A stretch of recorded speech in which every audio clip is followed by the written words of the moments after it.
So, shortly after watching Base Reaper's video, The Pagan Triangle and the Spider's Hooked Cable, my mind may have been a little bit blown because that video triggered in me a number of thoughts. The first one, and probably the most important question that none of us have asked up till now, is sure, we found the spider, but where's the web? Now, if you look at any traditional picture of a spider's web, they tend to be quite uniform in shape. In fact, just me saying the word spider web will make you think of a certain image. And I would imagine, if not all of you, then the majority of you are thinking of the same image. And this is illustrated by rock stars' spider webs. They follow the same rules. So if the spider that we've found is in the web, then the web cannot extend into New Austin. It wouldn't make sense. It wouldn't meet the uniform requirement of a web. So that's the first thing. The second thing is what makes up the web on the RDR2 map. And the answer to that, or one of the answers to that, is the railroad. The ivy-covered telegraph pole that Base Reaper found made me realise it was right by one of the trading posts, and then when I thought about it, all of the trading posts are by a telegraph pole or by a railway line. So we start off over in Butcher's Creek and move all the way, regardless of which trading post you think it is, to the railway line, which again illustrates the history of the United States. Butcher's Creek represents the period before the railroads, that brief period between the Revolutionary War and the coming of the railroads in the early 19th century. 1800s. Although, to be honest, I think America came a little bit late to the railroad boom, primarily because Britain concentrated on making its own railroads before exporting them all around the world, first to the British Empire of the time, and then to countries like the United States. Important resources like experienced engineers were needed to make the railroads, and there weren't abundant amount of engineers at this time capable of doing the job. So you will find, if ever you look into the history of railroads, that it's generally the same names appearing again and again and again. That's very true of a British experience. I'm not sure if it's quite as true for the American, but I'm willing to bet you'll find a lot of British contractors involved with the development of the American lines. It was very much the national economic policy of the time, export services, which is something we still do to this day. So I suspect the railroad is the inner circle of the web. So in this state, I went to visit my friend, explain my theory and everything that we've discussed so far. And he also mentioned the railroads, or more specifically telegraph poles, because he seems to remember, and I think he's right, there was a period where people who were doing gameplays of RDR2 back when it first released, back in the first couple of years, had also run into discrepancies with telegraph poles. And in fact, I think I've got a memory that someone actually analysed every pole in the game, but was shouted down by other commentators because it wasn't true of all of the railroads. And as I remember, the primary railroad he was concentrating on is the one in the Heartlands, the one that the spiderweb telegraph pole is on, the one that runs to Valentine, down and round in a circle, eventually going all the way down to Saint Denis, the one that all of the spider webs are on. So if anyone knows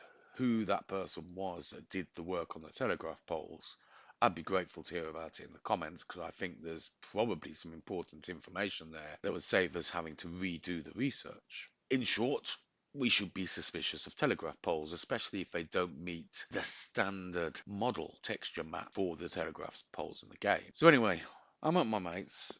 We're at this trading post, and he's trying to show me that he believes there's a number of telegraph poles heading towards roads that are unusual, that don't meet the usual criteria, don't have the right texture mapping. So we had a look, and then this happened.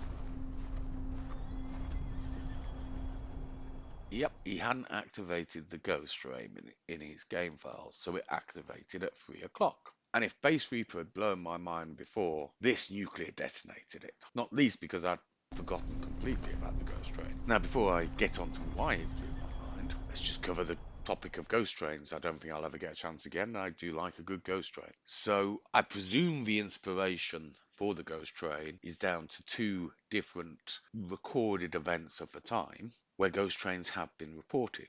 The only two I'm aware of that were widely reported is one, that happened in Scotland, which was called I believe it was called the Tate Bridge disaster, whereby I believe a bridge became washed out, collapsed, and a train from Edinburgh was on the line and basically went over the edge because they didn't know the bridge was out. It was travelling at night. I believe it was a sleeper train, which is common in Scotland because it is a vast area. So to travel Scotland, you quite often have to get on a train and literally sleep on the train and arrive at your destination in the morning. But there were reports that this train reappeared in a ghostly form, and that's effectively the story. Obviously, it's interesting that this would have, I believe, been somewhere near the Dundee region, which I believe is where Rockstar's based. But I mean, Rockstar does have offices in Scotland, so it's highly likely that staff there would be aware of this folklore. The second train, probably the more famous ghost train, is a bit of a strange one. It's Lincoln's funeral train. And it's strange for several reasons. One, Lincoln, when he was assassinated, he already had a train on order. Basically, there was going to be a presidential train, much like Air Force One. And it had been ordered, it had been effectively made, but it hadn't been put into service. So the first time it went into service was to carry Lincoln's body. And basically, Lincoln's body was carried from Washington back to his hometown, which I think was in Illinois, but don't quote me.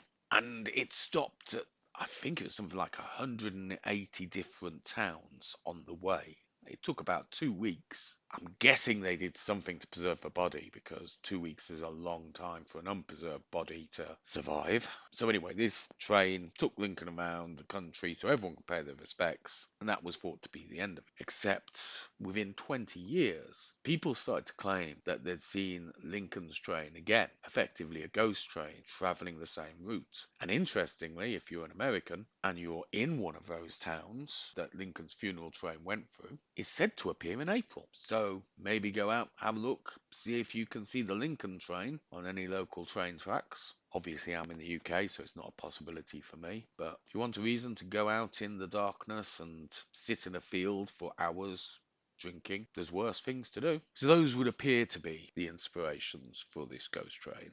I'm sure there's hundreds of different stories across America of different ghost trains, but they're not widely documented. Now, the interesting thing about the ghost train that I noticed, and you can see in the footage I'm playing, is that there isn't an immediate reason for this train to have an accident or a disaster. It's not going over a bridge. It's not particularly travelling very fast. Nothing that really indicates what happened to the train. Except if you look at the footage closely, you will see that the ghost train brakes heavily after it crosses the bridge from roads. You can see the red sparks flying off it. Now, usually when I see the colour red, I'm like, ooh, spiderweb. But this is friction from a train. It should be red. So I don't think there's any connection to the spiderweb with regards to the sparks coming off.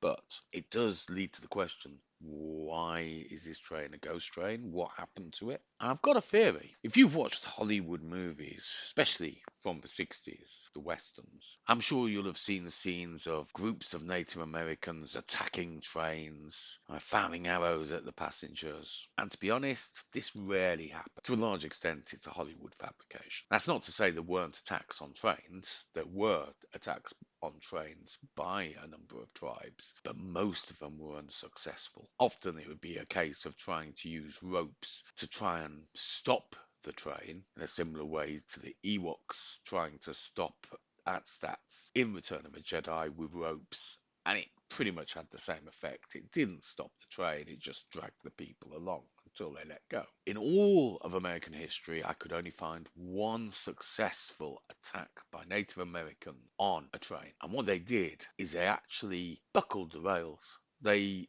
forced the rails upward so that when the train hit it, it derailed. Truth is, they didn't expect it to work. They were somewhat surprised themselves and then spent the time afterwards looting the train, celebrating and partying until authorities turned up, at which point they beat a hasty retreat. The interesting thing is, the train was actually carrying guns, repeaters, I believe, and they didn't take them. They didn't take them because they thought they were broken. So they left perfectly good guns behind and took merchandise like cloth instead. Bit of a strange choice, but that's history for you. But is that what happened to this train? Was it attacked by a Native American group? Was it derailed in a similar kind of fashion? Or was it just something blocking the line, or even possibly another train? The fact that the train is braking implies that the driver at the time knew there was a problem. He could see something ahead. So that seems to be the implication. So at this point I should probably cover, why is this significant, really? Well, one of the interesting things about the ghost train is it's going the wrong way up the track. Now, that's not necessarily that unusual in the history of trains. It used to be that if you had a one-track line, the train would go back and forth, just one train back and forth. But the fact that it's going in the wrong direction seems to imply that it's telling me, the player, that I'm going in the wrong direction, that I should be going in the same direction as the ghost train. The only problem with that is the train is heading towards a split in the line. One line heads on to Strawberry, another one goes to Valentine. So I can't say specifically which way we're meant to be going. However, given my assertion that the secret of Valentine may be collected, and given that the secret of Valentine has a number of mention of ghostly figures, seems to suggest we should be heading to Valentine. So now we come to the final point in this video. Butcher's Creek started with a red pentagram. Literally, when you come off the first trail from Elysium Cave, you literally hit the pentagram shack. So we could say that the Butcher's Creek trail starts with a pentagram. Now, if my belief that the tally marks lead us to the next section is correct, then this ghost train seems to indicate that this is a trading post where the tally marks lead you to. It also indicates that this is the beginning of a new section of the trail. So the question is, are we counting down to midnight? And if so, where's 2 a.m. and 1 a.m.? 4, 3, 2, 1. Spiderwebs a go. Be seeing you.